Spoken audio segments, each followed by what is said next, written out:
Tell me when you're starting here. Okay, We're going? we're ready, yeah. All right. We have Jiegong here, which is Platycodon grandiflora. And the root is used. And it's a perennial, goes dormant in the wintertime, and produces these very pretty blue flowers known as balloon flowers because before they open up they look like a balloon. And the root is neutral in temperature. It's a very good remedy for helping with coughs of various kinds, helping with pus and phlegm. And it also guides other herbs to the chest and throat. And it's used in a lot of cough formulas, helping descend the lung qi. And we have right near that, coming up here, well, it's pretty large, and then there's little seedlings that are coming up here and over there. That's called Dong Quetza. And it's a mallow, and you can see various mallow species growing as weeds throughout the world, including here in Southern California. This is Malva verticillata, and it has sort of more of a kind of a ruffled leaf. The leaf isn't so flat and even. You can see it kind of goes up and down and up and down. And the Dong Quetza that we get here is not correct in the pharmacies. It's 99.9% of the time what's called Qingmatsu, which is Butylon theophrasti, and it's very different in function. This herb, we use the seeds, and it's used as a diuretic. It's a drain damp herb, and it's also got a neat function of when there's edema, it'll help reduce edema, particularly when it's accompanied by constipation. What I think it's probably doing is it's taking the excess fluid in the tissues and sending it out through the digestive tract. And so at the same time as you're getting rid of the edema, you're also moistening the intestines for somebody who's got dry, hard stools. It's for dry, hard constipation. It's also useful too for helping with promoting lactation. So it's one of those herbs that has that as a tertiary or secondary function. Also in this bed is two types of Mai Mendong. The primary one is this one, and it's a perennial. By the way, this is an annual, the Dong Quetza, the Malva verticillata. So you've got to have seeds keep being produced and letting it go to seed and coming up. This is a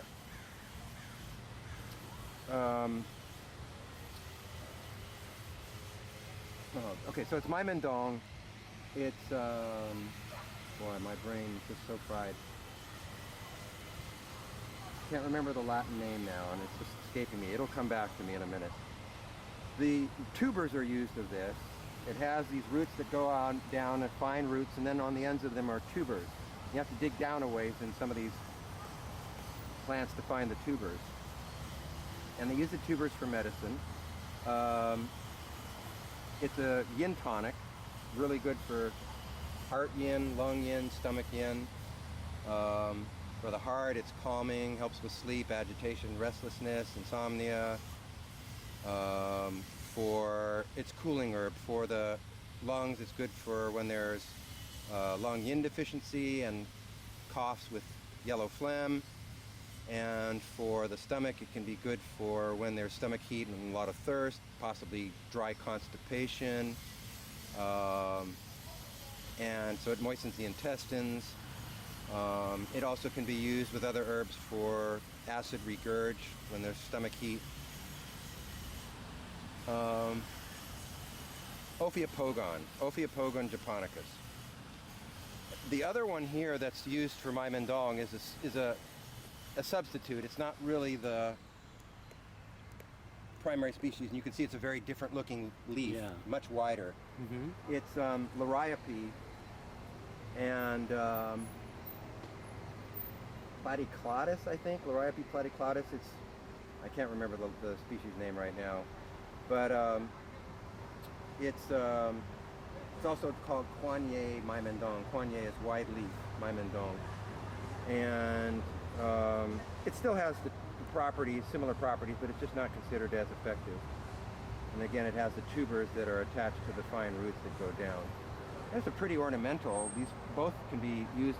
I mean, you've seen both of these probably in various garden plantings people have used in their front yards or whatever. Their ground cover. This one particularly is a ground cover when it runs. This particular clone came from Korea, actually. Really? And it's supposed to be one that it doesn't run, which is kind of why I got it. I'm not sure it's correctly identified. I hope it is.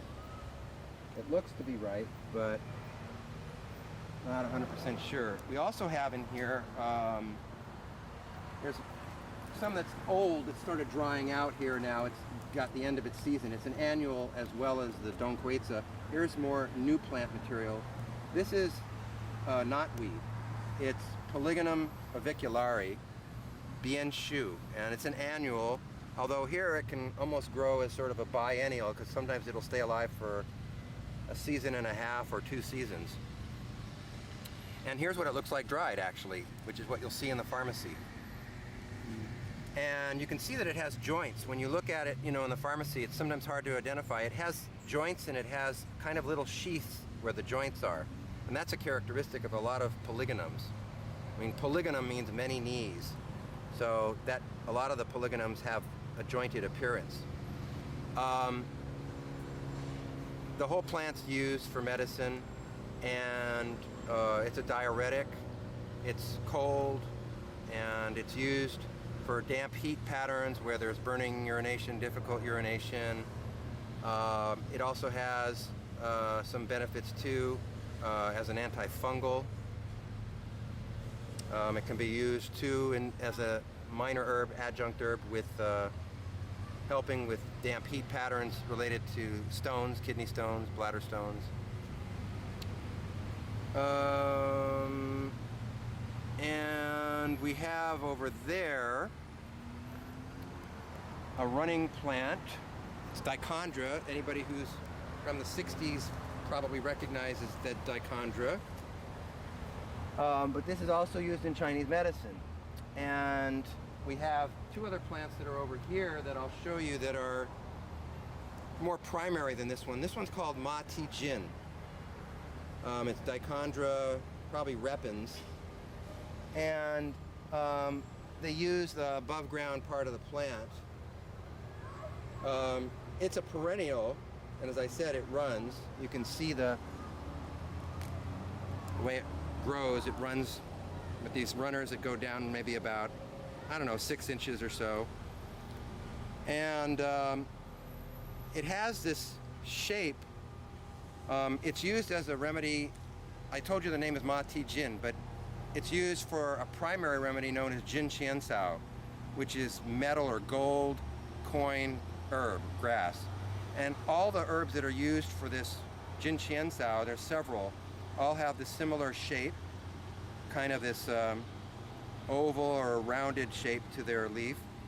And they all grow in a running style, and they all grow in damp, shady areas.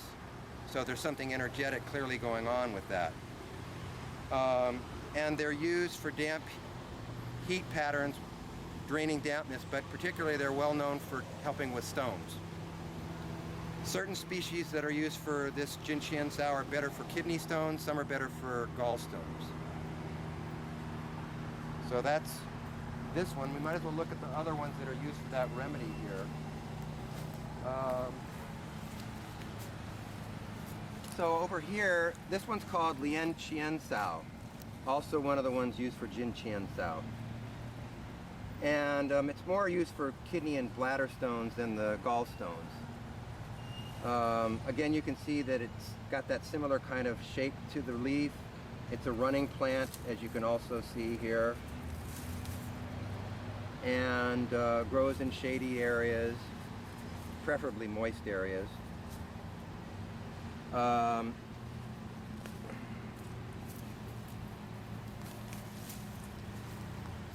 Then the primary species that is used for this remedy is right here. And this is considered the main Jin Qian Sao. We don't have one, there's one that we get, the one we typically get in our pharmacies 80-90% of the time is actually one that we aren't growing here. It comes from southern China. And that one is a desmodium. Again, it looks very similar. But the primary species we do have, and this is Lysomachia christinae, and again the same shape for the leaf, or similar shape, running growth habit, and grows in shady, moist areas. And this one's particularly better for gallstones, though it could be used for both. Let's see. Here we have Hanliansao. This is an annual.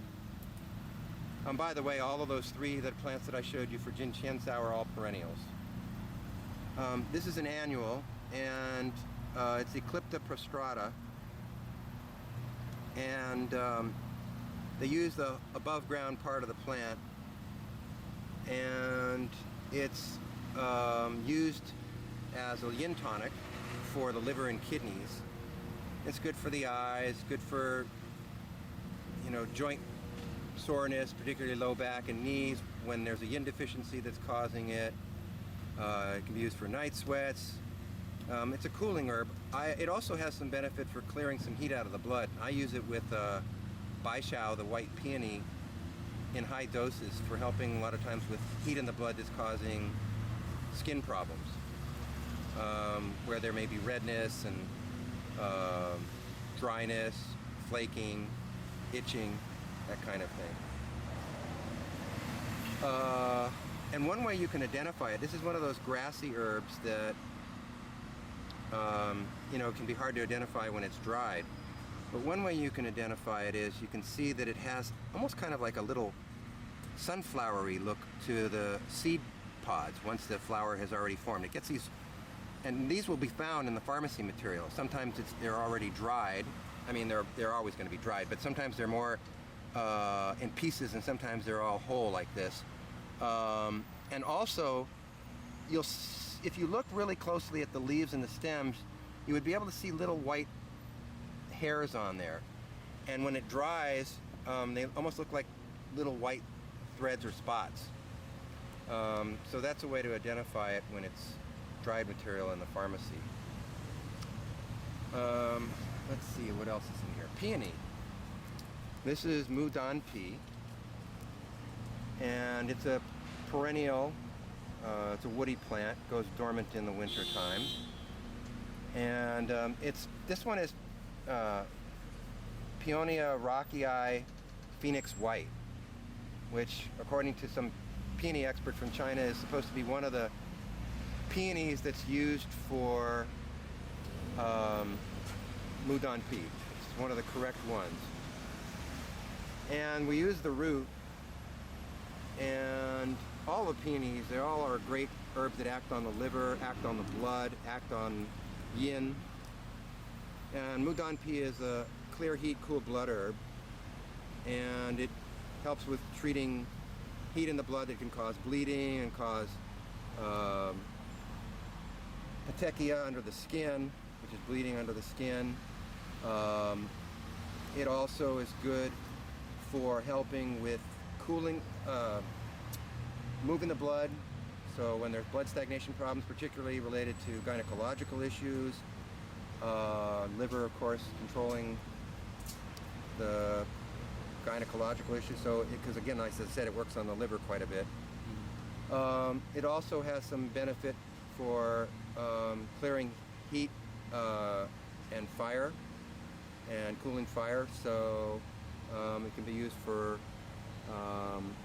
some problems where there's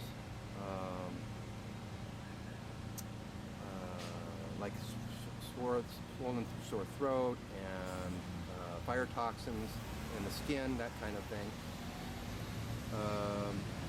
It's a real useful herb. Okay, let's go over around the other way. Oh, well, you know what? We can stop here. Might as well talk about this. This is a substitute for Gooseway Boo. You can see the name here, Humata tyermanii. It's not the primary species. We actually have that in the lath house, which is Drinaria fortunii. And they use the rhizome. They call it rabbit's foot or squirrel's foot fern, and you can see why. And this is the part that's used for medicine. This is a perennial, and it grows in shade areas, of course, like most ferns, not all, but most ferns. And it's a yang tonic, and it's one of the yang tonics that's used for tonifying the kidney essence and the liver blood, so it strengthens the bones and the tendons. And the name means fractured bone mender. So it's used a lot for helping when there's trauma that's caused injury to the bones and tendons. And it also is useful too when somebody's weak and deficient and they're having trouble with fractures healing. It helps them to recover and strengthens their system on a larger sort of scale. And supposedly too, used externally, it's supposed to help hair grow back if you use it, you know, in like a shampoo or some kind of external treatment.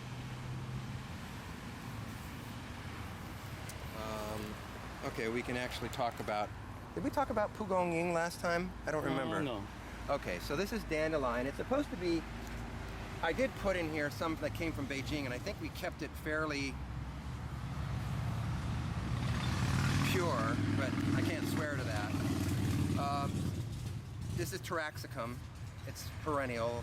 Dandelions are typically, especially the ones that are used for Pugong Ying as the primary species. Hopefully this is Mongolicum. That is what I put in here originally. And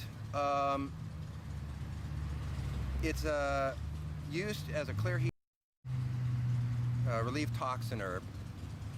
And it's used for abscesses of the lungs, intestines, breasts, used for toxic sores, ulcers, carbuncles, boils, and it can be used also for urinary tract infections, where there's damp heat present, bladder infections. Also can be used for good use of promoting lactation. And that's kind of a doctrine of signatures idea, because you know it forms like this kind of a milk. Whenever you break it, it has a milky little sap. And I mean, you can use it externally too for clearing heat and toxicity.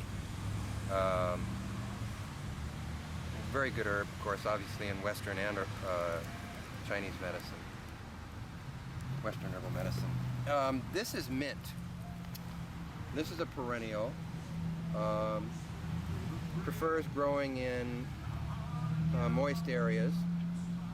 It's looking kind of ragged right now. This mint I actually collected in Yunnan on a mountain area there, and it's a really nice mint. It should be Mentho haplocalyx, which is the main species used. And they use the above ground part of the plant, preferably just the leaves. The best quality is just the leaves for the remedy which is known as guo he. And it's a cooling remedy. It's an acrid herb to relieve the surface for wind heat patterns. And it's great for sore throats and fever more than chills and some cough. Good for the eyes when there's redness and irritation with the eyes. It also helps vent rashes. It helps like measles that aren't fully expressed come up to the surface and bring them out. It also is good for helping with the liver qi stagnation, helps when there's irritability and some gynecological problems related to liver qi stasis and flank pressure and distension. And it should be cooked the last few minutes of boiling herbs when you want to use it for relieving the surface. And it shouldn't be stored for so long like it typically is in the material that we get from China. The volatile oils tend to dissipate after a couple of years, so really should be used a lot fresher.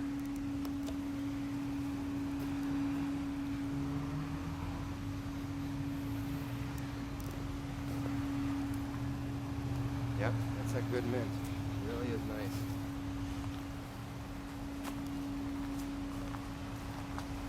And this is an annual plant known as Shixiansao. It's a wind damp herb. They use the whole above ground part of the plant.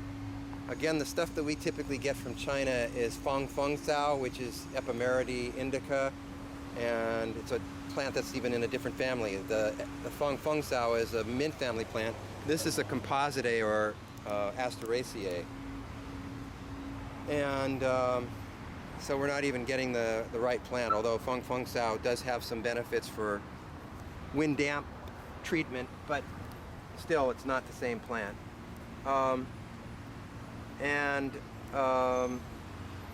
This is kind of weedy. It invades through reseeding, so you got to be careful when you put it in somewheres. It's the Latin name I should mention to you is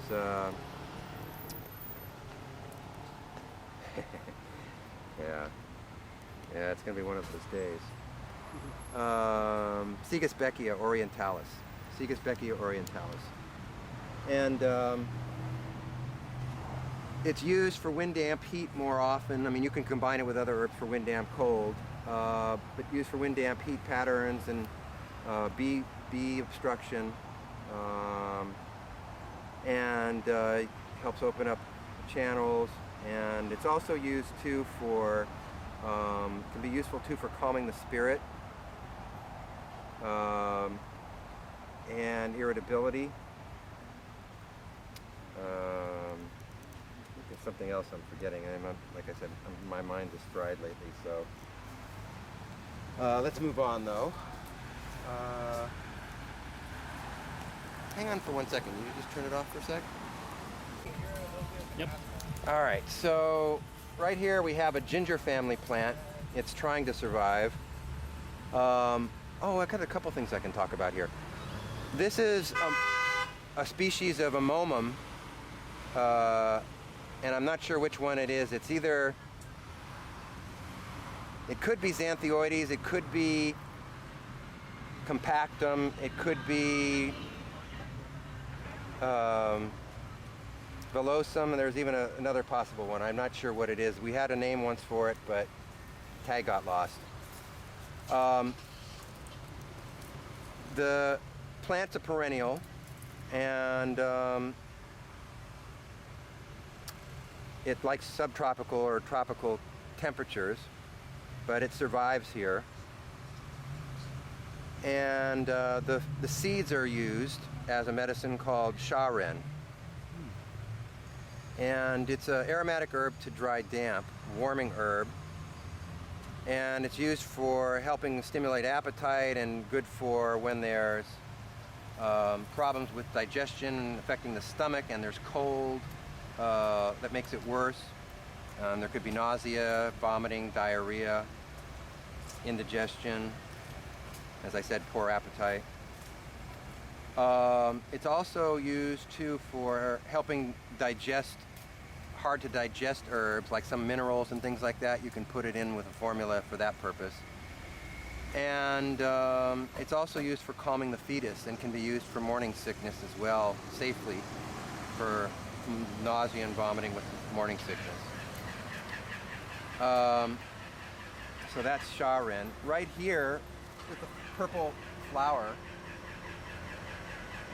This is Agastaki rugosa, which is a secondary species for huoxiang, another aromatic herb to dry damp. This is called bay or northern huoxiang. The main one that we use is patchouli, which is the southern huoxiang. But the general properties of huoxiang are for it to help with treating damp cold in the digestive system, where there may be nausea and vomiting. And it also can be used when there's problems with the digestive system in that way that are accompanying some kind of flu or cold, some external wind cold particularly. So there may be also chills and mild fever and achiness and so on that accompanies the digestive problems. And it's also good for when there's focal distension and stagnation and of the qi and the movement of stomach qi not going down properly and bloating and distension, that kind of thing. So it helps move the qi as well as get rid of the damp cold. There's another herb here I can also talk about, and that's this one. Now, this is what we usually get here in the United States for Banlan Gun and Da Qing Ye. The correct material is supposed to be Isotis indicatica, or Tinctoria. The European species can be used acceptably. But what we get 90% of the time is this. And they use the root. This is Baphiacanthus cusia, and it's a subtropical or tropical plant.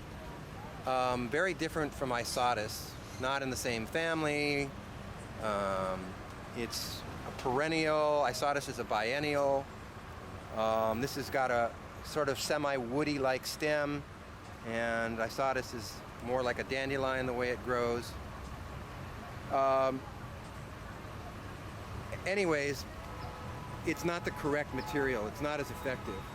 Banlan Gun is good for sore throats, and it's a clear heat toxin herb, clear heat relief toxin herb, and it's good for sore throats and toxic sores and ulcers and high fever. And this herb, it does have similar uses, but it's not nearly as good and as strong as the Banlan Gun. So, but I wanted to point that out because it is an issue with proper material that we're not getting here. This herb is another ginger family plant. This is Alpinia oxyphylla, and it's called Ijiren, and a perennial like all the gingers are. They use the seeds again, and this is a yang tonic, and it's particularly good for helping with, well, it's used like, it's a warming yang tonic, so like all of the warming yang tonics, it's used for helping with kidney deficiency where there's cold symptoms. So somebody might have frequent urination, incontinence, impotence, leukorrhea, spermatorrhea, low back pain, knee pain, all worsened by cold. It also is used for digestive problems where there's diarrhea, nausea, vomiting, and distension and whatnot, and it's again from cold. This is a warming herb, so it helps to warm the yang of the stomach, warm the yang of the kidneys, and tonify the yang. Do they use any roots? Of these, not of this type. There's some ginger family plants that use the roots, of course, like ginger itself, and there's other ones, but Jianghuang is a ginger family plant where they use the roots. Yujin, they use the tubers. There's one called Galangal, which is used as an herb in Chinese medicine and in Indian medicine, Ayurvedic medicine. What else? Ju is another ginger family plant that they use the root. And there's a lot more that are used that aren't even, in the major pharmacopoeia, that are minor remedies. Let's see, what do we want to talk about here? This is Zelan. It's Lycopus lucidus. It's a perennial, kind of runs, which is why it's now ended up over here. It's a mint family plant, square stems. If you looked at the flowers closely, you'd see little labia lips on the flowers, and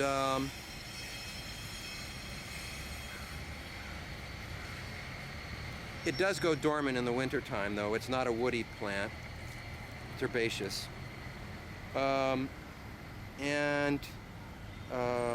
It's used for moving the blood. It's kind of a warm version of Leonurus heterophilus, the imutsao. So it helps for liver problems where there's blood stagnation and a lot of gynecological issues, some trauma, masses.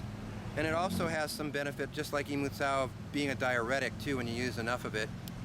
When there's edema present, it'll help get the edema out, cleared out through the urine.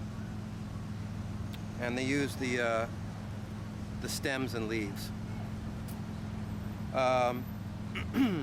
There's a neat little plant here that we don't use anymore because it's an Aristolochia, and there's issues with aristolochic acid and possible damage to the kidneys. It's Ma Doling. This is Aristolochia debilis. You can see it's called pipewort, and the flowers are really unusual. Kind of look like a Dutch. They also call it Dutchman's pipe. This is actually a food too for swallowtail butterflies, by the way. And we used the seed pods. They form these big, oval type of seed pods that are used for stopping cough, helping with descending the lung qi. But now, as I said, there's issues with toxicity, so we don't use it anymore. Let's go over here. Boy, get some of this grass out of here, and we could actually see one of the plants I wanted to show you.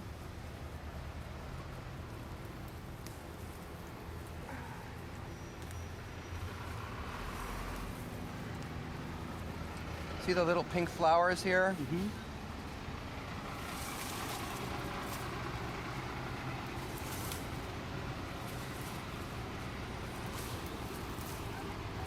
This is a dianthus. It's one of the main species. It's a wild form I collected in Shandong province. It's Dianthus chinensis, and it behaves as a perennial here. It can be an annual in other areas where it gets cold enough.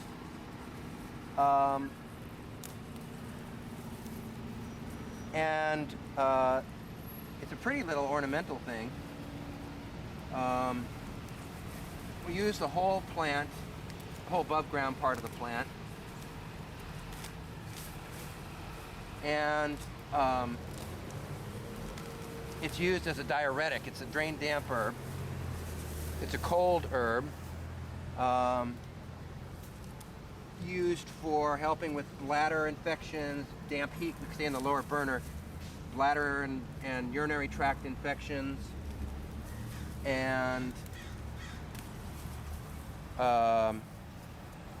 it also has benefits too as a side herb, an adjunct herb for helping when there's damp heat that's involved with kidney stones and bladder stones, like the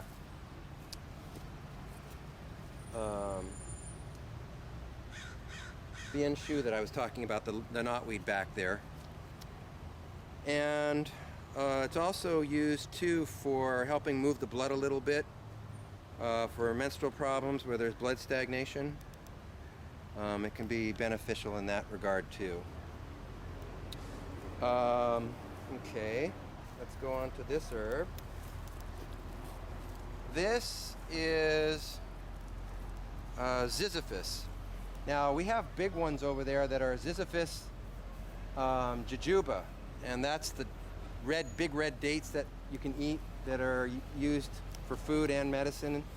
Like that The datsao, pongsao.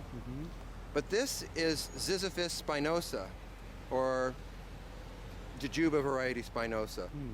It's swanzao ren, and they use the seeds that are the kernels that are inside the seed, basically. There's a nut that's surrounded by the small fruit. These make little fruits, not anything big. And inside that fruit is like a little nut, and then inside the nut there's like a little seed there. And so that's what produces this plant. And we use those seeds for a calm spirit remedy. And it's a pretty good remedy for calming the spirit. It helps nourish the yin and nourish the blood, the heart. It's neutral. It moistens the intestines because it's got a bunch of oils in the seed, so you got to be careful if somebody's already got loose stools. It's also good for helping when there's yin deficient sweating that's going on. It can help with reducing that. So is it more like yin tonic? It does have yin benefits, tonifying yin. Wow. Yeah. But datsao is a yang tonic, right? Well, datsao is basically a qi tonic. Datsao is a qi tonic and a blood tonic. Okay, yeah, you're right. Some people say that the treated datsao, which turns black, is more of a qi tonic, and the red datsao is more of a blood tonic. But really? there's not a total agreement, I think, with that in the field. Okay, let's go on here. So, wow, this is getting moldy. I don't know what's going on. Or no, it's getting a little moldy, but it's also drying out. That's what's going on. It's not getting watered. This is juhua. This is Bo juhua. I collected this in Guozhou, which is in the province next to Jiangsu, and I can't remember which province that is anymore. My mind. Anyways, it's one of the plants that's used for the white chrysanthemum tea, the white chrysanthemum remedy, and that makes the tea typically when you talk about chrysanthemum flower tea. And it's used for the herb, that's the bai juhua. We use, of course, the dried flowers. Juhua,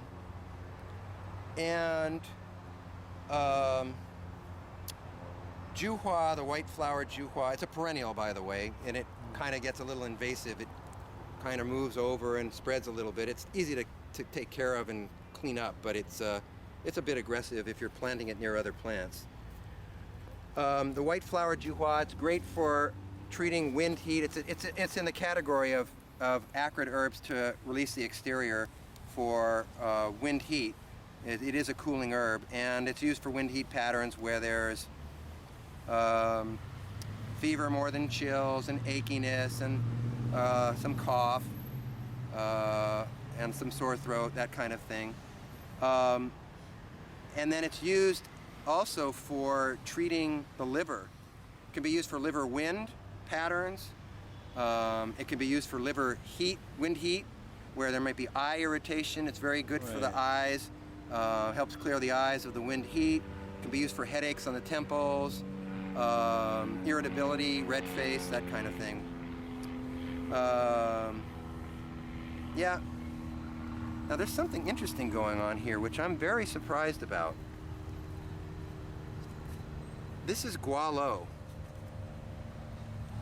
And it almost looks like we have fruit forming on this. Wow. I would actually say we do. And I didn't think we had male and female plants. I thought we just had one plant. Because you need a male and female in gualo. There are separate sexes on the plants. Right. I think So- that's what you mentioned last week. I did mention last this? time, yeah, I think so. Yeah. Well, we've got gualo actually forming. So apparently there's somewheres here where Yeah. we've got both sexes. I don't know where the other one is. But yeah, I'm gonna have to tell Ingrid about this. We've got a bunch of fruits forming on here. Little ones here, this big one here. There's another little one. Some of them are not looking too good. I think the plant's getting dried. I'm going to have to get Ingrid to get the watering crew to be really diligent because we don't want to lose these fruits. It's a pretty neat thing to have happen here. There's one here that just broke. Yeah, looks like everywhere. Yeah, there's a bunch of them. Gualo, we might as well talk about it. Gualo is a herb stopping phlegm, stopping cough. It's a cooling herb, cold herb, bitter cold, and it's used therefore more often for phlegm heat, although it can be combined with other herbs for phlegm cold.